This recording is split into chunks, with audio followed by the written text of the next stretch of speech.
dampaknya terhadap Indonesia. Konsep pertama, globalisasi dijelaskan sebagai proses integrasi ekonomi, sosial, budaya, dan politik antar negara yang membawa peluang seperti kemajuan teknologi dan perdagangan, tetapi juga risiko seperti hilangnya identitas budaya dan ketimpangan sosial.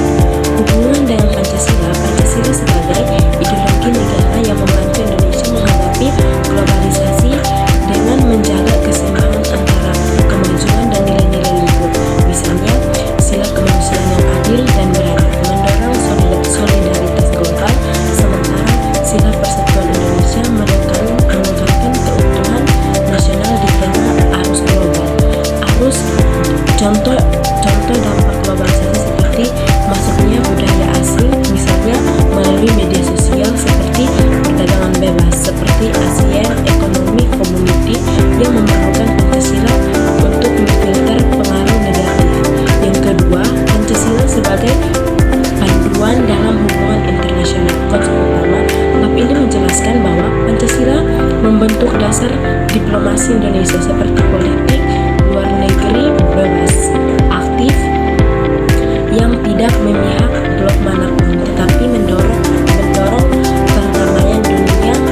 Yang kedua, penerapan sila-sila ketuhanan yang Maha Esa, mendorong toleransi antar agama dan menghormati asasi manusia seperti global. Yang kedua, kemanusiaan yang adil dan beradab, menekan solidaritas internasional seperti bantuan kemanusiaan Indonesia kepada negara-negara terdampak bencana, misalnya tsunami Aceh 2004 yang mendapat bantuan global. Yang ketiga, persatuan Indonesia, memperkuat identitas nasional di tengah persaingan global, seperti menolak intervensi asing yang mengancam kedaulatan. Yang keempat, kerakyatan yang dipimpin oleh hikmat kebijaksanaan dalam permusyawaratan atau perwakilan, mendorong partisipasi Indonesia dalam organisme internasional seperti PBB, ASEAN dengan prinsip musyawarah untuk mencapai konsensus global. Yang kelima, keadilan sosial bagi seluruh rakyat Indonesia, mendorong pembangunan berkelanjutan dan pengetesan kemiskinan global.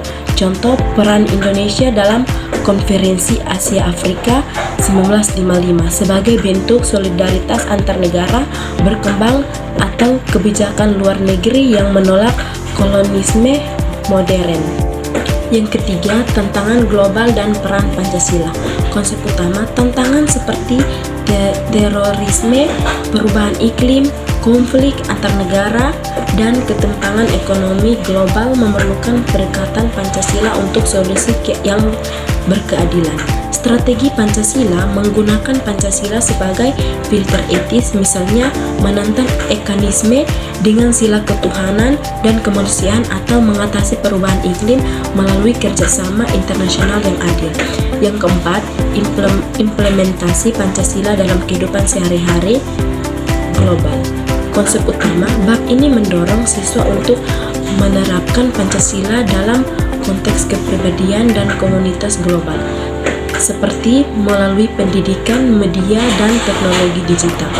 Relevansi Pancasila membantu generasi muda Indonesia menjadi warga dunia yang bertanggung jawab, misalnya dalam ketepanan antisisme atau mendukung terhadap hak asasi manusia internasional. Contoh penggunaan media sosial untuk mempromosikan toleransi budaya atau partisipasi dalam program pertukaran pelajar internasional. Bab ini ditutup dengan kesimpulan bahwa Pancasila bukan statis melainkan dinamis untuk menghadapi dinamika global, dengan harapan siswa dapat berkontribusi sebagai agen perubahan positif.